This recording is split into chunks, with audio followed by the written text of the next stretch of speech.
Do you like horror stories? If you don't, you can go ahead and fast forward a little bit. I know of situations where people have left all of their retirement account money to their ex-spouse. I've heard of other situations where somebody passed on and their money eventually went to their second spouse's kids instead of their own kids.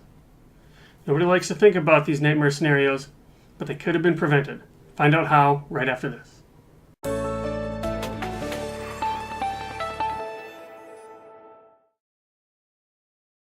Welcome to this week's Money Health Conversation. This is Derek Hagan, Certified Financial Planner, Chartered Financial Analyst. Each week I talk about a new personal finance, behavioral finance, or financial psychology topic using everyday items around my office to help demonstrate the idea. You can learn more at moneyhealth.blog. This week we're going to talk about nightmare scenarios, planning for the worst, estate planning. So let's talk about something called estate planning. Estate planning simply means planning for bad stuff. Bad stuff includes your death, your family's death, or situations where you're so ill that you can't make your own decisions. You can't decide things for yourself. And if you don't have any legal documents outlining what you want, what your wishes are, the government makes these decisions for you. That's not always ideal. So let's talk about some of the documents that you may need. The first one is the end of some account documents that you have, beneficiary designations. So to demonstrate this, let me use these chips. Let's say that all this stuff is all your assets. When you die, they pile this stuff together. And then it goes through this process called probate. We don't need to get too far into the weeds with that.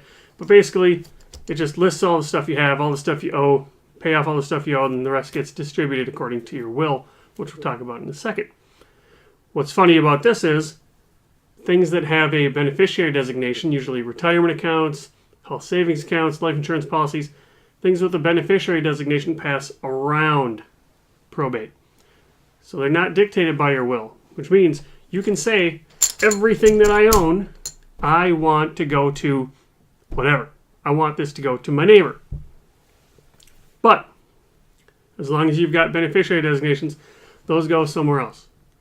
That's how you can say, I want everything to go to my new spouse, but if you forgot to change the beneficiary designation from your old spouse, everything goes to your old spouse. Okay, not ideal.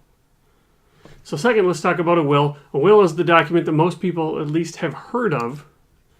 And a will just outlines what happens to this stuff once it's been accounted for. It goes out to whatever you want. It could be percentages. I want half to go here, a third to go there, the rest to go here. It could be dollar amounts. But it goes out to the people and the organizations that you specify. It's important to specify here that the guardians of your kids also go into the will. So, got your kids here, right?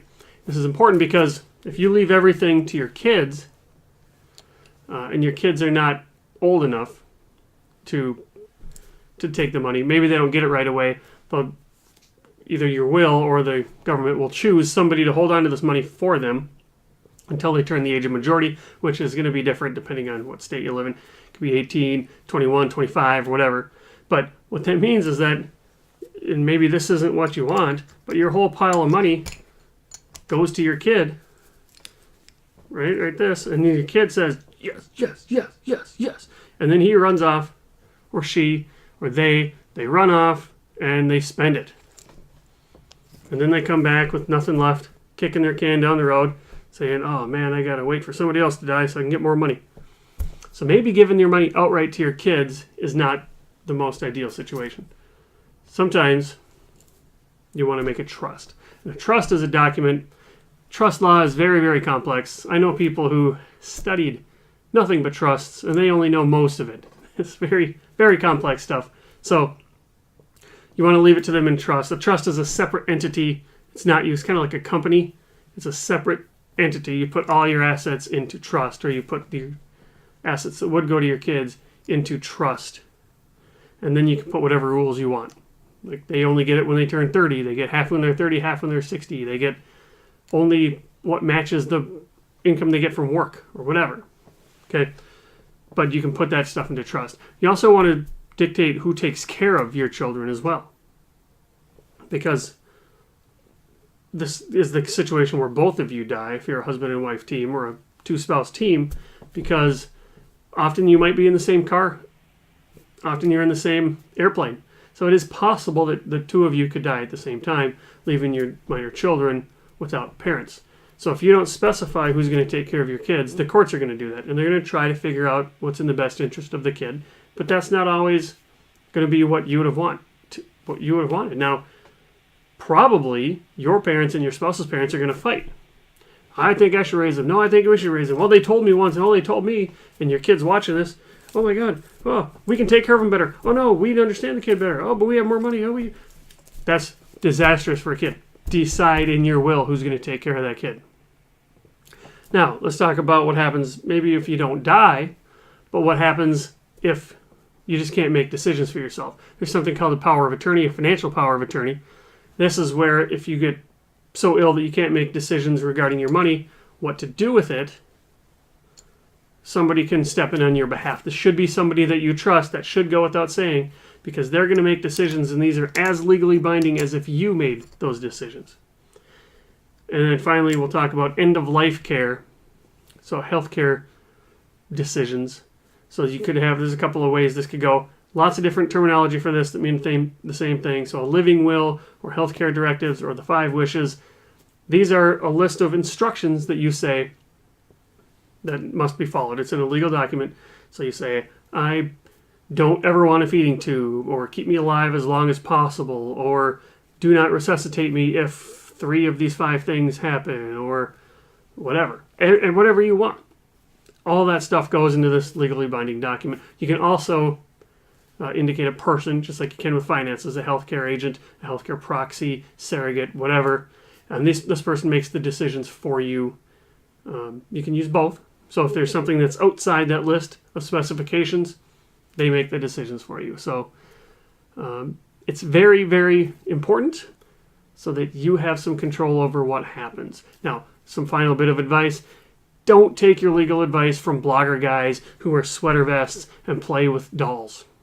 Okay? This is just meant to get your juices flowing, help you understand some of the documents that you're going to need when you go to your own estate planning attorney, when you go to your own financial planner, or when you go to your own website that you choose to make these documents for yourself. So preparing yourself so that you don't end up with one of these nightmare scenarios, that's good money health.